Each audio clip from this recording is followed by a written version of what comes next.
छत्रपति शिवाजी, एक वैरागी राजा। स्थापित किया हिंदुओं का राज, मार भगाए विदेशी महाराज, जीता जन का भरोसा, मन में जगाई आशा, मुगलों पर किया वश, दुनिया ने देखा हिंदू साम्राज्य दिवस।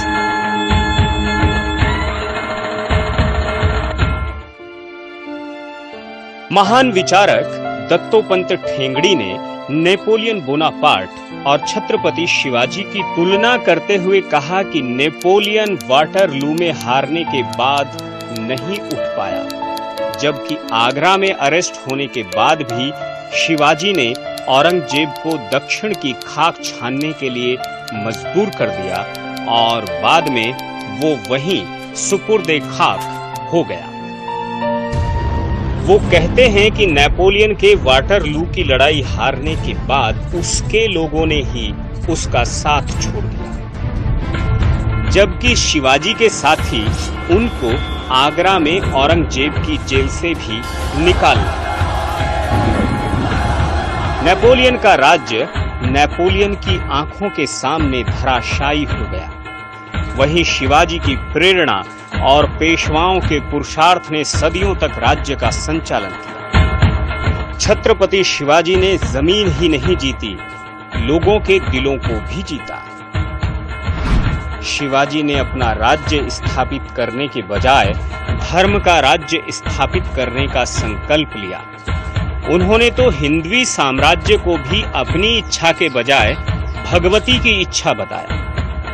राज्य उनके लिए समाज का गौरव और उसकी सेवा था। इसलिए एक दिन संत तुकाराम के हरि कीर्तन से इतने मुग्ध हुए कि राजपाट छोड़ उनके साथ चलने के लिए तैयार हो गए।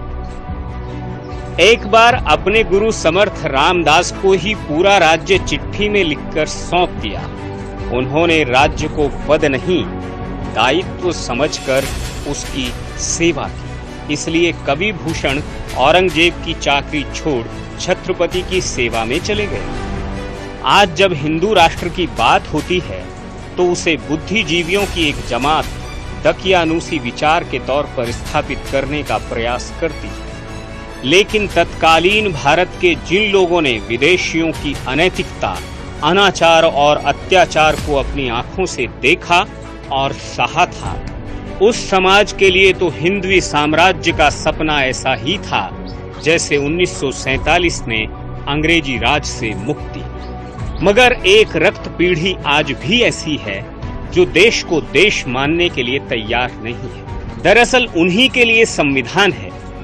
आज भी जरूरत है कि संविधान शिवाजी के हिंदवी स्वराज जैसा हो, जिसमें सज्जनों का सम्मान हो और दहशत से दुर्जनों का पेट पिघल जाता हो।